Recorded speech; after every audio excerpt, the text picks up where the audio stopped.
Bonjour à tous, je suis Dimitri F4FLH et vous êtes sur les ondes de la découverte. Alors, avant d'aller plus loin, avertissement. Les ondes de la découverte est une émission réalisée par un simple radioamateur podcasteur armé d'un micro, d'un café et d'une passion qui dépasse parfois la raison.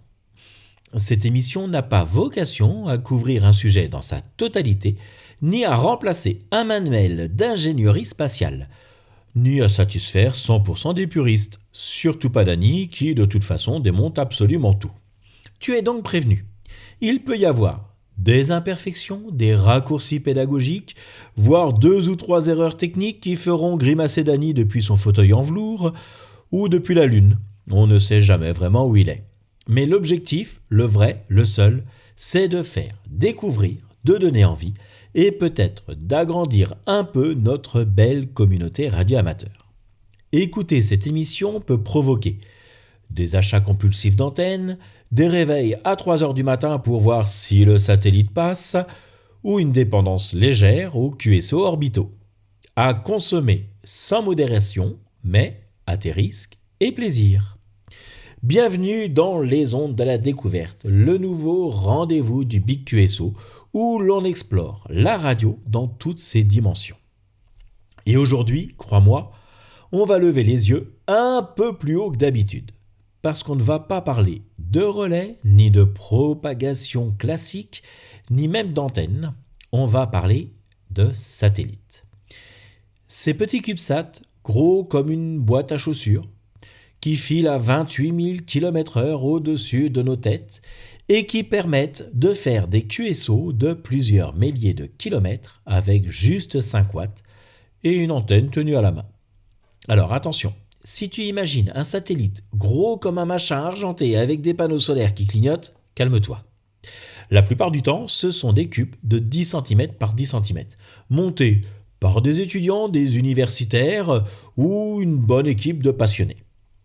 Et pourtant, quand ils passent au-dessus de toi, ils deviennent un relais dans le ciel, accessible même avec le matériel le plus modeste.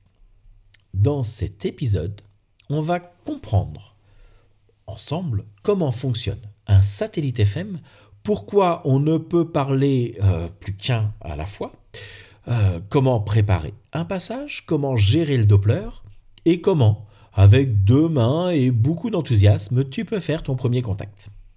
Et je te préviens tout de suite, quand tu feras ton premier QSO via un satellite, tu vas regarder ton poste différemment.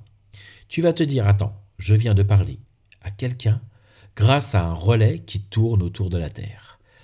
Et là, tu vas comprendre pourquoi les gens se lèvent à 7 heures du matin, avec une antenne à la main, en pyjama. Allez, on attache ta ceinture. Dans 1 minute, on décolle vers l'orbite basse. Alors, avant de parler de satellite FM et de parler de l'effet Doppler, Yagi, Footprint, il faut d'abord comprendre où ils sont. Parce que tous les satellites ne vivent pas à la même altitude. Et surtout, ils ne se comportent pas pareil. Alors, on monte, mais on reste pédagogique. On va commencer déjà avec les LEO.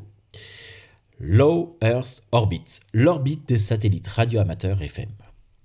Les satellites radioamateurs FM, par exemple AO91, SO50, l'ISS, ARISS, évoluent quasiment tous en orbite basse, qu'on appelle Low Earth Orbit, LOS. Concrètement, c'est entre 160 km et 2000 km d'altitude. Pour te donner une petite idée, l'ISS, lui, vole à 420 km. Voilà, ça varie un peu parce qu'il se rapproche, bien sûr, de la Terre. Il s'éloigne après, dès qu'on le repousse un petit peu. Les satellites d'observation sont entre 500 et 800 km et nos fameux petits satellites FM se promènent souvent entre 500 et 1000 km. À cette altitude, ça file très très vite, 7,8 km par seconde. Soit 28 000 km/h. Résultat, un tour complet de la Terre entre 90 et 120 minutes. Et pour toi, au sol, un passage utilisable de 5 à 15 minutes.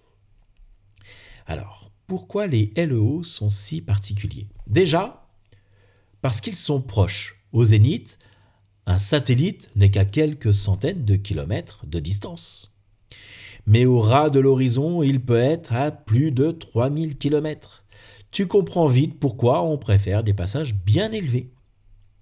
Ensuite, les LEO sont monocanal FM. Ils ne peuvent retransmettre qu'une seule conversation à la fois. Donc, si tu parles sans écouter, tu bloques la moitié du continent parce que leur zone de couverture, le fameux footprint, peut atteindre 3000 km de diamètre. Et pourtant, avec seulement 5 watts, tu peux faire des QSO allant jusqu'à 6000 km de distance entre deux stations dans le même footprint. Ça paraît fou, mais c'est dans tous les documents. Les satellites n'ont parfois que 100 milliwatts à 3 watts à bord. Et pourtant, on les entend jusqu'à 3000 km. Allez, on prend un peu plus de hauteur. Middle Earth Orbit, le MEO. Bon, on va oublier. Entre 2000 et 35 000, on tombe sur l'orbite MEO. Il va y avoir entre autres les GPS, Galileo, des trucs sérieux, mais pour nous, radioamateurs, pas grand-chose. Donc, on passe. On va reprendre un peu plus de hauteur. Les géostationnaires, le royaume de Kyosan. Là, on change de monde. À 35 786 km, allez, on va dire 36 000 km, on arrive sur l'orbite géostationnaire. À cette altitude, les satellites tournent exactement à la même vitesse que la Terre. Résultat, depuis ton jardin, ils ne bougent pas d'un millimètre. Tu pointes l'antenne une fois et c'est réglé pour les 20 prochaines années. Et c'est ici que vit le satellite QO100, le premier satellite géostationnaire accessible aux radioamateurs. Il couvre l'Europe entière, l'Afrique, une partie de l'Asie, et pour sa première fois, on peut faire du trafic satellite sans Doppler, sans courir après le passage du satellite, sans Yagi à la main. C'est l'opposé total d'un LEO. Pour faire simple, un satellite LEO, c'est sport, timing, discipline. Le QO100, c'est confort, stabilité et des X de salon. Allez, on reprend encore un peu plus de hauteur. Les anciennes orbites hautes elliptiques, HEO. Il existe aussi l'orbite HEO. C'est très haut et très elliptique. Les satellites mythiques comme AO10 ou AO13 y ont vécu. Passage très long, DX énorme. Les anciens t'en parlent comme une légende perdue. Aujourd'hui, plus aucun satellite actif dans cette famille. Mais qui sait, peut-être qu'un jour. Alors voilà. Les LEO, c'est rapide et sportif. Ce sont eux qui font le show en FM. Les MEO, on les regarde passer, mais no comment. Les GO, c'est le luxe radioamateur. Et QO100 en est le roi. Les HEO, c'est la nostalgie du DX infini. Comprendre ces orbites, c'est comprendre où on trafique et comment on doit s'adapter pour parler à l'espace. Maintenant que tu sais où sont les satellites, on va voir comment les utiliser correctement. Et crois-moi, le point suivant peut éviter beaucoup de catastrophes. Bon, maintenant que tu sais où sont les satellites, comment ils bougent et pourquoi un LEO c'est un oiseau pressé, il est temps d'aborder le sujet le plus important de tout le trafic satellite FM, les règles d'or. Et si tu ne dois t'en souvenir que d'une seule et seulement une, faudrait que ça soit celle-là. Allez, on passe à la règle d'or numéro 1. N'émets jamais si tu n'entends pas le satellite. C'est écrit dans tous les documents. C'est répété par tous les opérateurs expérimentés. C'est la règle absolue. Ne jamais émettre si tu n'entends pas le satellite. Pourquoi ? Eh bien parce que les satellites FM sont monocanal. Il ne peut y avoir qu'une seule station à la fois. Et si tu appuies sans entendre le passage, tu coupes littéralement le QSO en cours pour des milliers de kilomètres autour.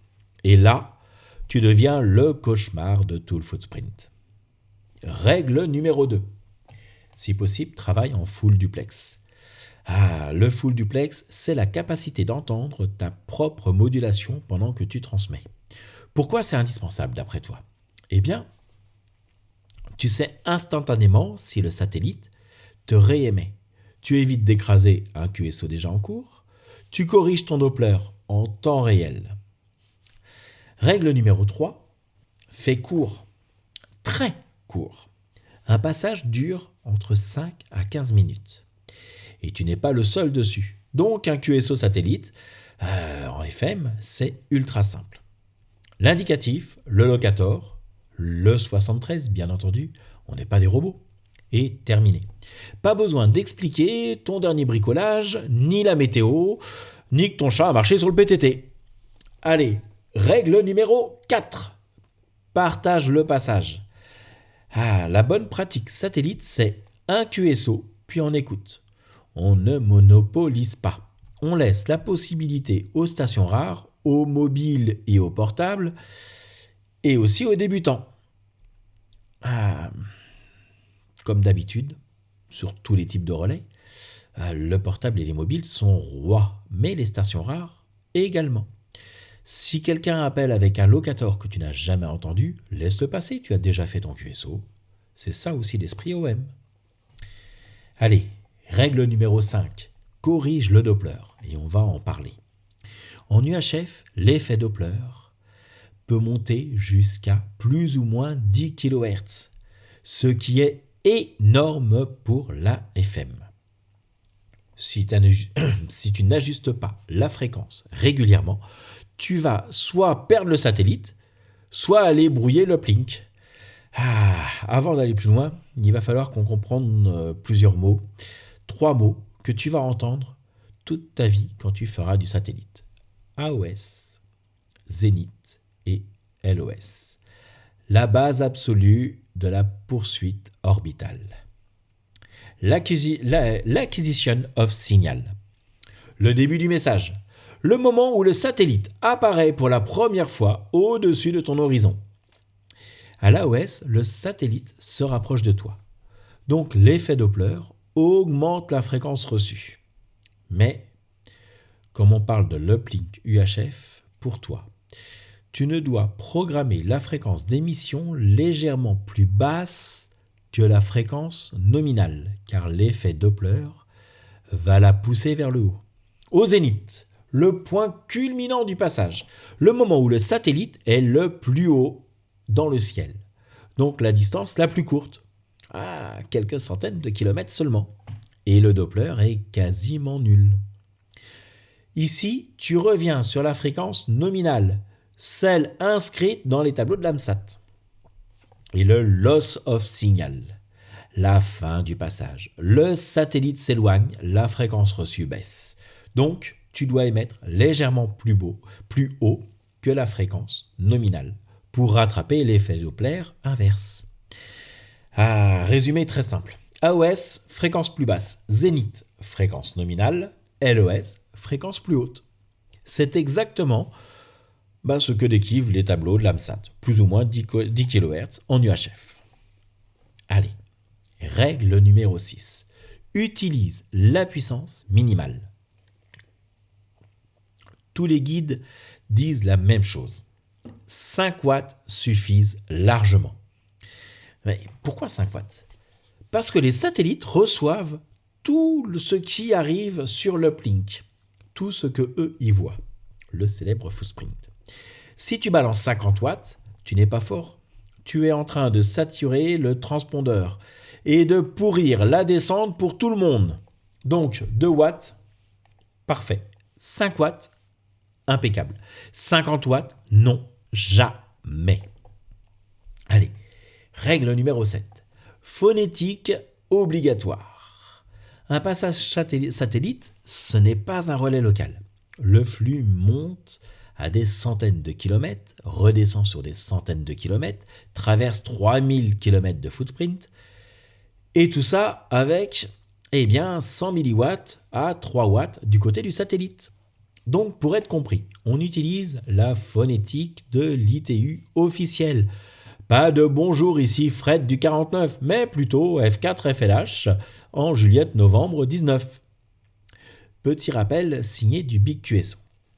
Le respect, l'écoute et la discipline. Si tout le monde suit ces règles simples, un passage satellite devient un moment magique, fluide et accessible. Même avec un simple toki, une yagi de poche et l'envie de lever les yeux vers le ciel. Maintenant qu'on sait comment un satellite se comporte en fréquence, on va s'attaquer à un plus gros morceau, les difficultés techniques. Parce que le satellite, le trafic satellite, ce n'est pas seulement suivre un point dans le ciel, c'est aussi comprendre ce que tu entends, ce que tu perds et surtout comment rester dedans. Allez, le point numéro 1, l'effet Doppler. C'est le truc qui perturbe tout le monde au début. Quand un satellite s'approche, la fréquence monte, quand il s'éloigne, la fréquence descend. De plus en plus, comment je pourrais dire, et plus la fréquence est haute, plus le Doppler est violent. Bon, en VHF, le Doppler, plus ou moins 3 kHz. En UHF, le Doppler, plus ou moins 10 kHz. C'est important.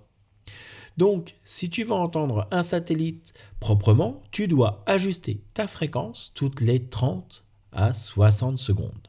C'est normal, c'est la règle du jeu. Le deuxième point, la polarisation.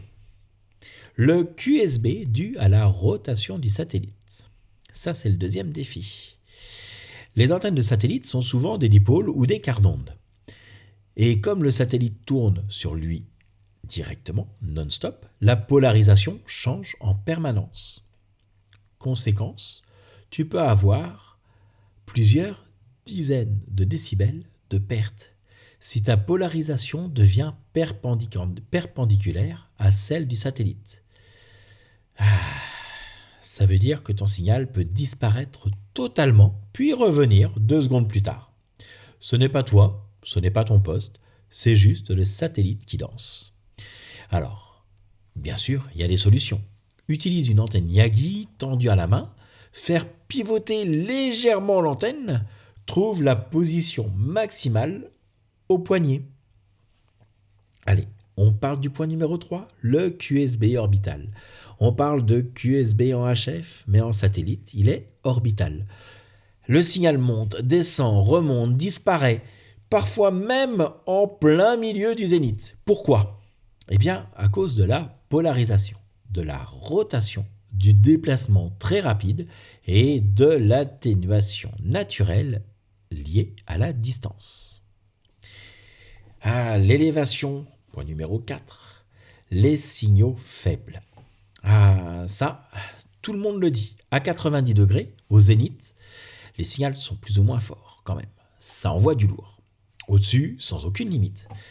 Par contre, à 5-10 degrés, à l'horizon, il y a 3000 km.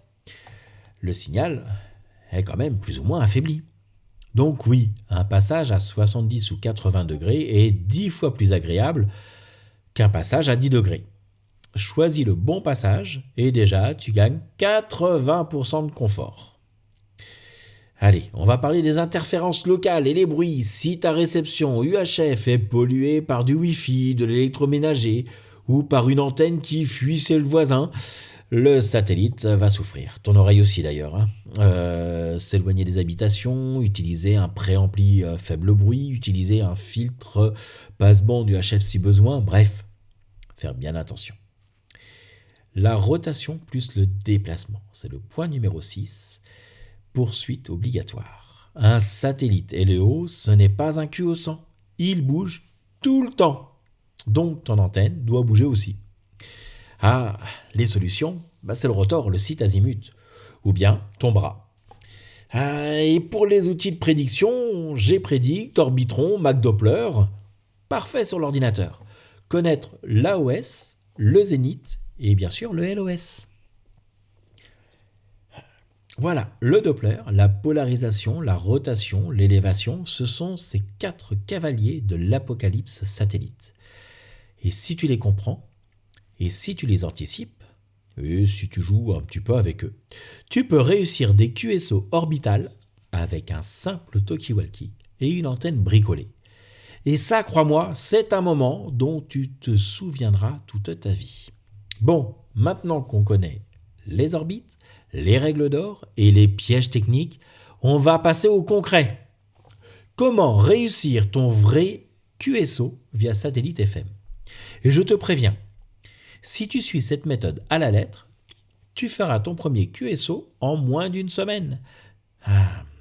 C'est une méthode d'ailleurs qui a déjà été donnée par l'AMSAT dans le guide de FG8OJ et dans le long cours de F8 CED.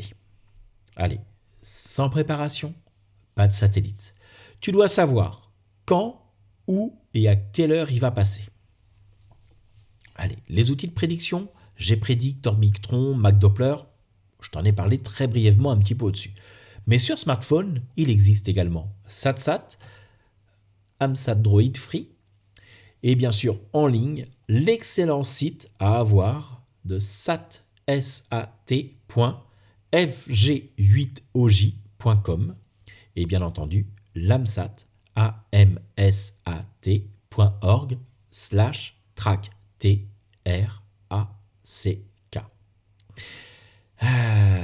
Allez, on va voir que l'AOS, c'est la direction d'apparition.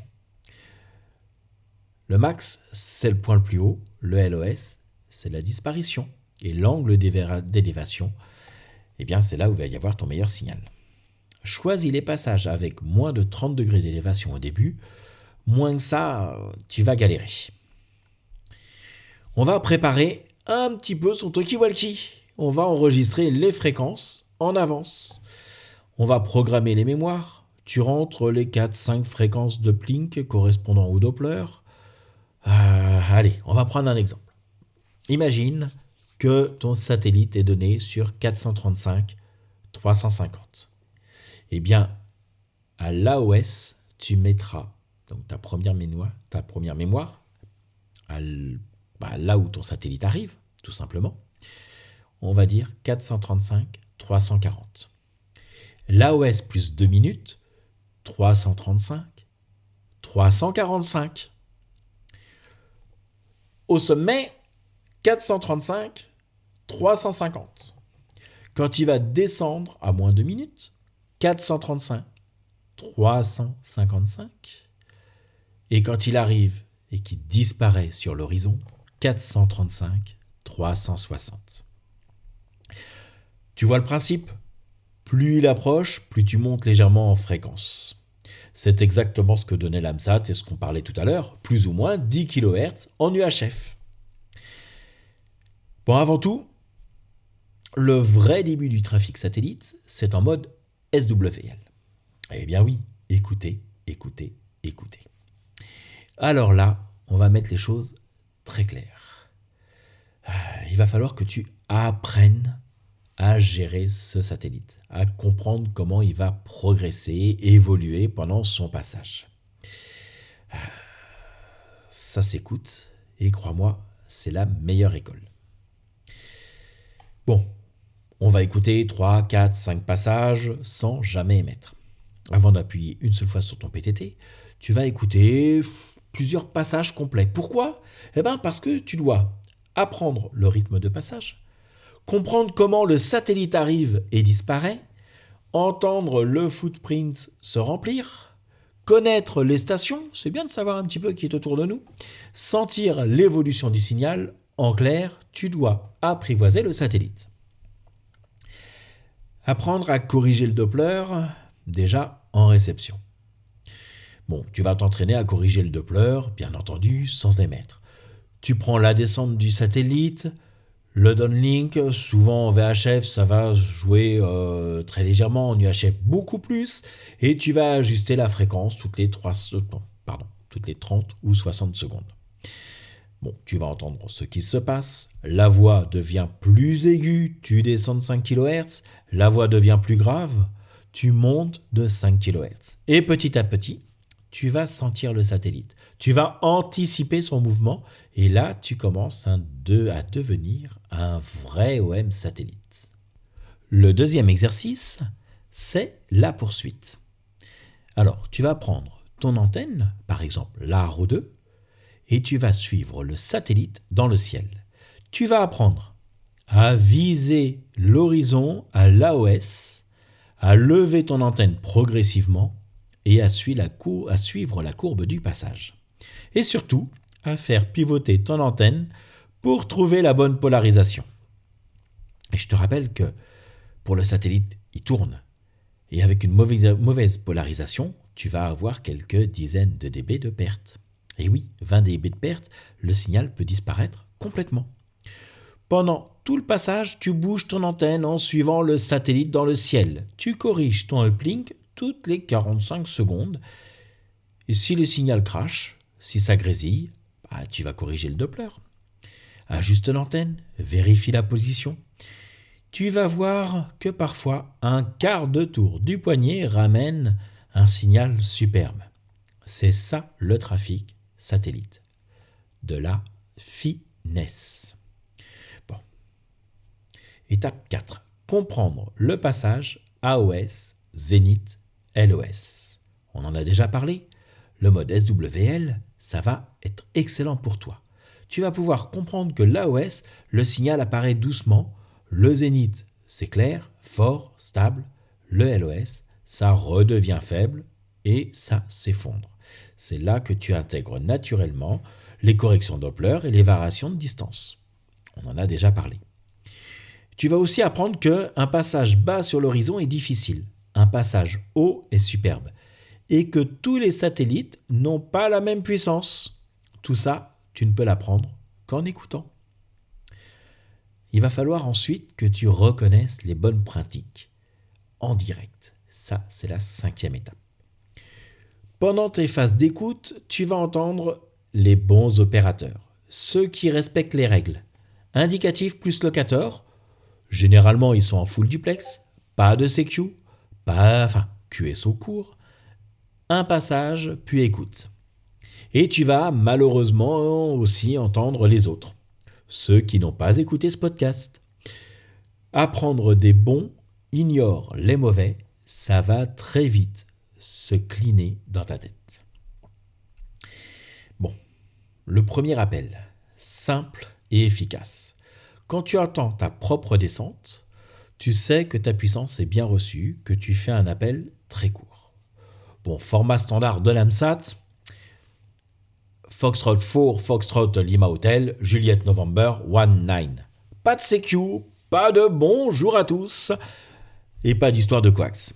Indicatif plus locator, et si quelqu'un te répond, ça sera la même chose, l'indicatif, le locator et les 73. Tu lui réponds et tu dégages le canal. Restez court, fluide et respecte la circulation. Un passage, c'est entre 5 à 15 minutes, donc pas de roman. Un QSO par station, puis écoute. Pas de report, pas de blabla. Je l'ai déjà dit tout ça, mais il faut bien le redire. Priorité aux portables et aux stations rares. Ne pas faire un QSO déjà fait. Et ne jamais saturer l'uplink 5 watts max. Bon. Il va falloir aussi noter le QSO, enregistrer. Et les anciens utilisent un dictaphone. Pourquoi ? Parce que pendant le passage, tu as besoin de tes deux mains. Après, tu notes clairement, tranquillement, l'indicatif, le locator, l'heure, le satellite, l'élévation, bref, tu noteras après. Fin de passage, bien sûr, on lâche le PTT. Quand le satellite descend sous les 5 degrés, tu vas commencer à perdre complètement le signal. À l'AOS, c'est fini. Tu ranges, tu respires et tu te dis « Ok, je viens de parler via un relais qui tourne à 28 000 km/h. » Et ça, la première fois, ça marque. Bon, voilà la méthode opérationnelle officielle. Préparation, écoute, discipline, simplicité, mobilité et une bonne gestion du Doppler et de la polarisation. Si tu appliques ça, tu peux faire ton premier QSO satellite FM avec un simple talkie-walkie et une Yagi à la main et la tête dans les étoiles. Bon, bien sûr, il y a des erreurs fréquentes et on va voir ensemble comment les éviter. Le trafic satellite FM, c'est une discipline magnifique, mais c'est aussi un terrain miné pour les débutants. Et souvent, les mêmes erreurs reviennent, toujours. Heureusement, quand on les connaît, on peut les éviter. Et on va les voir ensemble. L'erreur numéro 1. Émettre sans entendre le satellite. La catastrophe numéro 1. La faute cardinale. Le truc qui fait grincer des dents tout le footprint. Bon, si tu n'entends rien, n'appuie pas. Pas de peut-être, pas de je crois que, jamais. C'est la première cause de brouillage en FM et ça peut ruiner un passage entier. Bon, l'erreur numéro 2, ne pas corriger le Doppler. Un satellite FM en UHF, comme on l'a déjà dit, c'est plus ou moins 10 kHz de Doppler. Si tu restes bloqué sur une seule fréquence, tu vas perdre le satellite. Tu vas saturer le plink et tu vas brouiller le canal. Le Doppler, ça se corrige en continu. C'est non négociable. L'erreur numéro 3, vouloir émettre trop tôt. Beaucoup veulent faire un QSO avant même d'avoir écouté. Le résultat, ils appuient au mauvais moment, s'intercalent dans un QSO ou appellent quand le satellite n'est même pas encore là. La bonne méthode, c'est d'écouter d'abord, suivre ensuite et parler enfin. L'erreur numéro 4, parler trop longtemps. Un QSO satellite FM, c'est ultra court, indicatif, locator. Je l'ai déjà dit et je le redirai. Pas de météo, pas de rose, pas de « Ah tiens, j'ai changé ma PL 259 ». Si tu parles 20 secondes, tu voles du temps à 25 opérateurs derrière toi. L'erreur numéro 5, saturer en puissance. 5 watts, c'est largement suffisant. Les satellites FM ont 100 milliwatts à 3 watts en descente. Si tu balances 50 watts, tu n'es pas plus fort. Tu es celui qui écrase tout le monde. Puissance minimale, obligatoire. Et ça, c'est dans les documents, c'est marqué partout. L'erreur numéro 6, ne pas respecter la polarisation. Un satellite tourne sur lui-même. Sa polarisation change constamment. Si tu parles avec une antenne fixe, verticale, tu vas perdre vraiment beaucoup de dB. Et tu vas croire que le satellite bug, ou alors qu'en réalité, il fallait juste tourner un petit peu le poignet avec une antenne directive.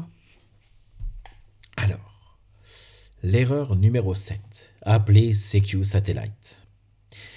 Bon, on l'a dit et redit, pas de CQ Satellite. On appelle l'indicatif plus le locateur. C'est tout, c'est clair, ça prend une seconde. L'erreur numéro 8, refaire des QSO inutiles. Oh tiens, je vais refaire un QSO avec F4XXX. Oh, pour la forme. Non, le satellite n'est pas un relais local. Chaque QSO que tu refais empêche un nouveau d'en faire un vrai. Bon, l'erreur numéro 9, monopoliser le passage, c'est un classique. Quelqu'un fait 3 QSO d'affilée, on essaie de grappiller tous les DX, on raconte sa life, le passage dure 10 minutes et tout le monde range son matériel dégoûté. La solution du Big QSO, un QSO, puis écoute, toujours écouter. Bien entendu, si quelqu'un te rappelle après, tu ne vas pas l'ignorer et bien sûr tu vas lui répondre. L'erreur numéro 10, ne pas connaître les stations rares. Et oui, si une station DXS est rare ou un locator rare ou un portable appel, c'est la priorité absolue. Dans tous les manuels de l'ABSAT, on le dit, et c'est juste du respect. Alors, toutes ces erreurs sont évitables, et si tu les évites, tu vas vivre des passages magiques, faire des DX incroyables, et surtout, tu vas respecter la communauté.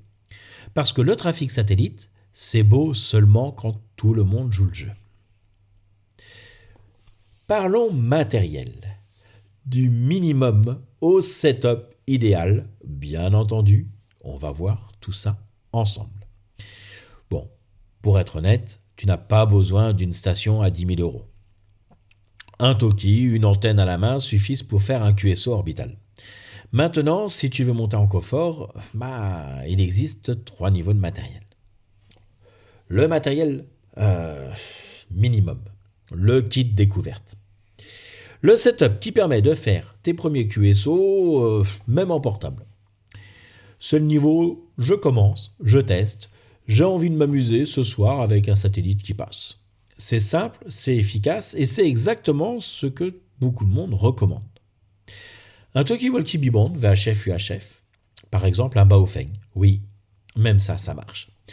Un FT4X, un FT65, un FT5D, un Nikon ID51. Bon, par contre, une antenne directive portable, quand même pas mal. Là, la Haro 2 est la référence.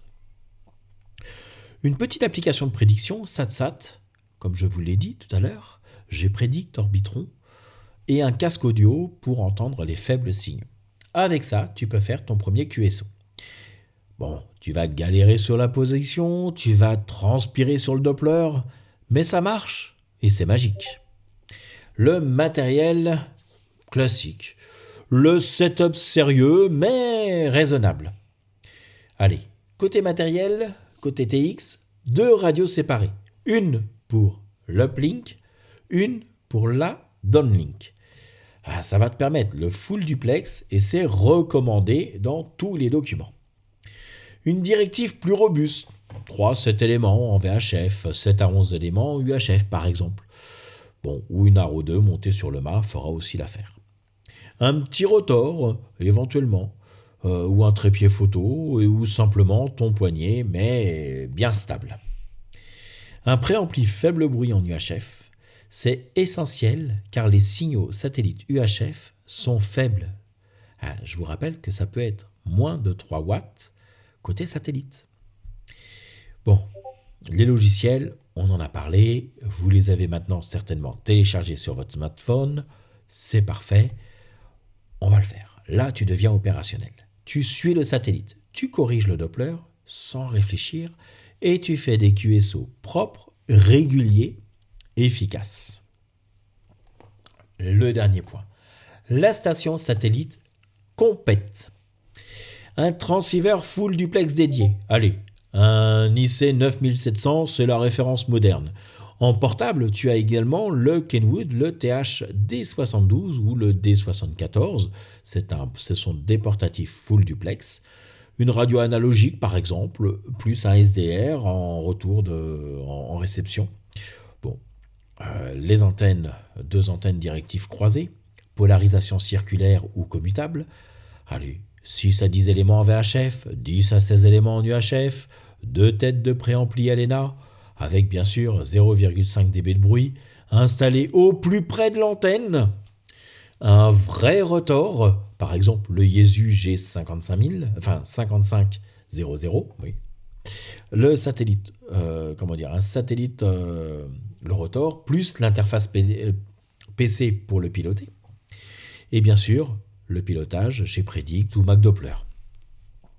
Le suivi automatique du Doppler, la fréquence va se corriger toute seule, la poursuite se fait donc automatiquement via ton ordinateur. Tu n'as plus qu'à parler, mais avec discipline. Hein. Et ça, tu es dans la cour des grands. Tu n'as pas besoin de pivoter ton poignet, la station suit l'orbite, ajuste l'élévation, corrige la fréquence, tu profites. Mais encore une fois, ce n'est vraiment pas nécessaire pour commencer, ni même pour te perfectionner. Et c'est important pour les débutants puissent apprendre à le faire également. Un satellite FM, c'est de la finesse, pas de la force. Les gens qui montent à 50 watts sont souvent ceux qui bloquent tout le monde. Bon, le matériel, c'est simple. Minimum pour découvrir, le classique pour être un peu plus confortable, l'idéal pour piloter une station parfaite. Mais la vérité, c'est que même avec un simple talkie-walkie et une antenne Yagi à la main, tu peux parler avec des stations à 3000 km via un satellite qui défile à 28 000 km/h. Et ça, c'est la magie du trafic satellite. Bon, allez, vivre ton premier passage satellite en vrai. Allez, on y est. On a vu les orbites, les règles, le matériel, les erreurs. Maintenant, on part en simulation réelle. Tu vas vivre ton premier passage satellite comme si tu étais sur le terrain avec moi. Antenne à la main, talkie à la ceinture, ou à la main aussi, et le satellite qui arrive pas loin de l'horizon. 2 minutes avant l'AOS. Bon, on a déjà ouvert l'application de prédiction, tu regardes l'azimut d'apparition, disons 40 degrés. Tu te places, antenne pointée vers l'horizon nord-est, fréquence downlink réglée un peu plus haut, Doppler oblige, et très important, tu es en écoute, pas en émission. Ah, tu n'entends encore rien. C'est normal. Le satellite est encore sous ta courbe de visibilité. À l'AOS, le signal apparaît. Et voilà, l'acquisition of signal. Une petite voix faible, un appel rapide, un locator qui glisse. Le satellite est là, sur le bord du ciel. Tu corriges la polarisation, hop, un quart de tour du poignet, le signal s'améliore. Tu ajustes la fréquence, moins 5 kHz, parfait. Tu n'émets toujours pas. Tu observes. Le satellite monte, le trafic s'intensifie. Le satellite grimpe, les signaux deviennent plus forts. Tu entends un QSO, Echo Alpha 1, Fox 4, India November 52, 73. C'est clair, c'est propre. Tu repères les stations qui jouent le jeu. Tu corriges encore une fois le Doppler. Tu suis la trajectoire vers le nord. Tout est stable, tout est fluide. Zénith, le moment parfait. Là, ton satellite est juste au-dessus. Il est au plus proche. Tu entends parfaitement. Pas de souffle, pas de fadigue, pas de perte de polarisation. C'est le moment idéal pour un appel. Tu vérifies que personne ne parle. 1 seconde, 2 secondes de blanc. Allez, hop, tu y vas. Fox 4, Fox Lima Hotel, Juliet November 19. Simple, propre, court. Et là, tu t'entends revenir instantanément. Ta voix propre qui redescend de l'espace. Ton premier frisson. Quelque part, déjà un semblant de vrai contact. Le QSO arrive. Court, clair, efficace. Fox 4, Fox Lima Hotel. This is Echo Alpha 5, X-Way. India Mike 98, 73. Tu récupères son locator, tu confirmes. Echo Alpha 5, X-Way, Fox 4, Fox Lima Hotel. India November 98, 73. Et tu lâches le PTT. C'est fini. Tu viens de faire ton premier QSO satellite. Pas besoin de plus.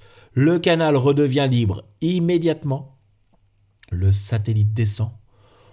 On va laisser la place. Le satellite commence à redescendre, les signaux deviennent plus faibles, tu corriges encore un petit peu le Doppler, hop, plus 5 kHz, plus 10 kHz. Puis à un moment, tout disparaît. Loss of signal, la fin du passage. Bon. Allez, on va prendre 30 secondes pour progresser.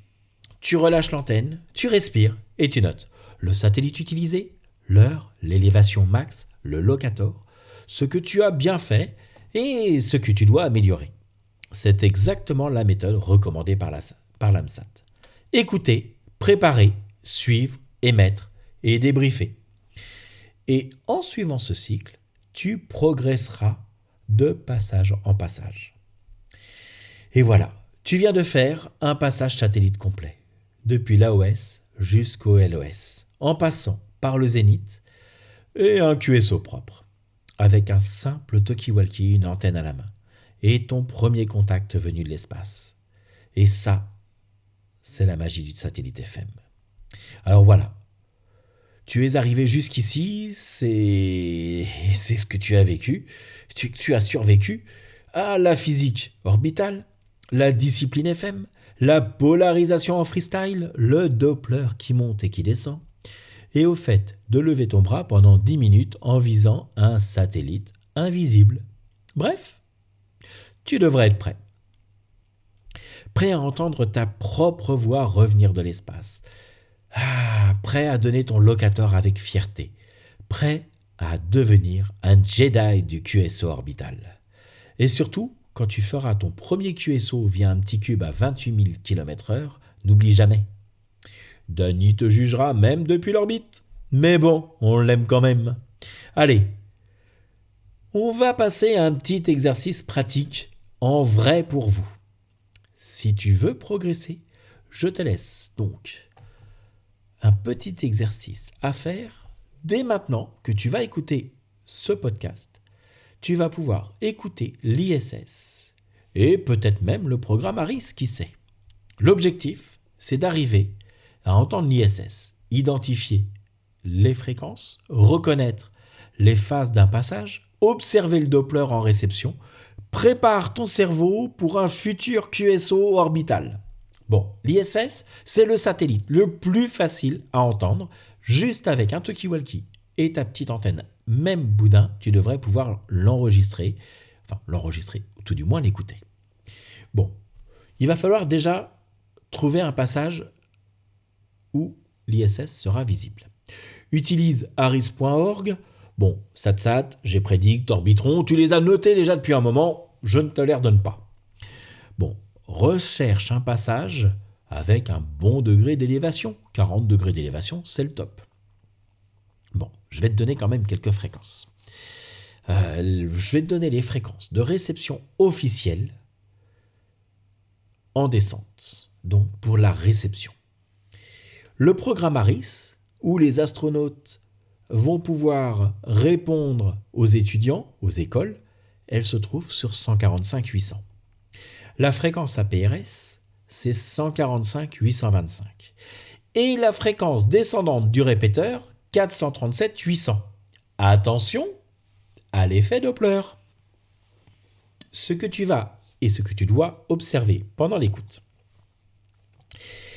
Essaye d'identifier l'apparition du signal, la montée du signal jusqu'au zénith, la descente progressive vers la fin du passage. Bien entendu, le Doppler, la voix glisse en hauteur, corrigée, le QSB dû à la polarisation, le trafic éventuel, est-ce que c'était une école, de la PRS, du crossband? Bon, tu noteras tes résultats après l'écoute avec l'heure où le satellite était visible, où il a commencé à être visible, l'heure où il n'était plus visible, l'azimut, l'élévation max, la variation du Doppler détecté, la qualité audio quand même, éventuellement le trafic entendu, qu'est-ce que c'était, et tes propres difficultés. Fais cet exercice 2 ou 3 fois, ou même plus, et tu comprendras instinctivement ce qu'est un passage orbital. Ensuite, et seulement ensuite, tu pourras commencer à penser à ton premier QSO satellite. Pense à mettre en commentaire les résultats de tes premières écoutes, et bien sûr, tes impressions. Alors, merci d'avoir écouté cet épisode spécial satellite des ondes de la découverte. Bon, j'espère que tu as appris quand même quelque chose, que tu as compris et surtout que tu as maintenant envie de lever les yeux vers le ciel. La radio, c'est ça, un monde où un simple bip peut venir de 800 km ou de 36 000 km. C'était Dimitri pour le Big QSO, les ondes de la découverte. Et n'oublie pas, sur les ondes, tu n'es jamais seul.